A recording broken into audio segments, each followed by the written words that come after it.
Thank you. My name's Alex. Me and Haley went to school together, and we performed a lot together, and I always hated performing after her because she fucking kills it. So this is some new shit. New shit? I wrote this, I just finished it actually when we sat down, so it doesn't have a name yet. Super now.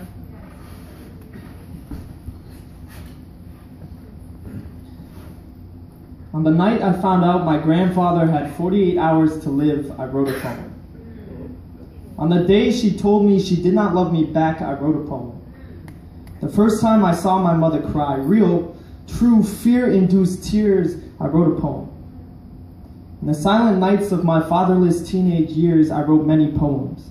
Cracked myself open like egg yolk, dripped black and blue blood from fingertips like draining bruises that dragged my heels and slumped my shoulders. I ripped curve and bloodline into flesh until flame found freedom from dungeon and silence. In the silent nights of my fatherless teenage years, I spilled angst like drumline. All bass drum and bravado, crescendo and tornado, I drawn pages with past and promise. Loss and fantasy that filled future with hope and warmth. I creamed heat and lightning between leather till it spilled under my bedroom door, filled the hall, woke my mother, wrapped her in prose and gratitude and love.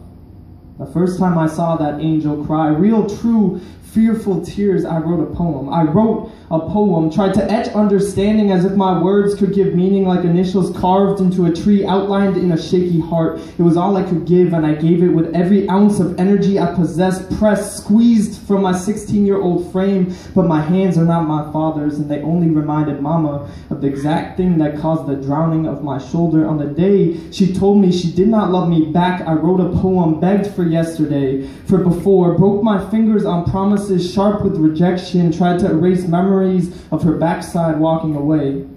Tried to instead pretend this was act one, not the closing curtains, but the lights came on and she never came back on stage. I hated the play anyway.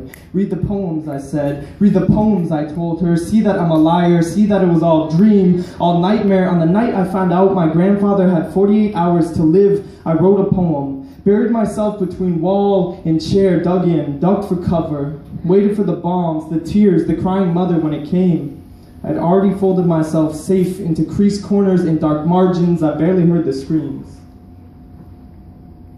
Dear son, I wrote this poem for you. The introduction to all the things you ever need to know about your father. I folded it into an airplane, just like how you like it. Climbed to the tallest building and threw it west. The last of thousands before. I hope that one day you come across a beach of broken wings, bend over to investigate, unfold the worn and bleeding edges, and find a piece of me, your father.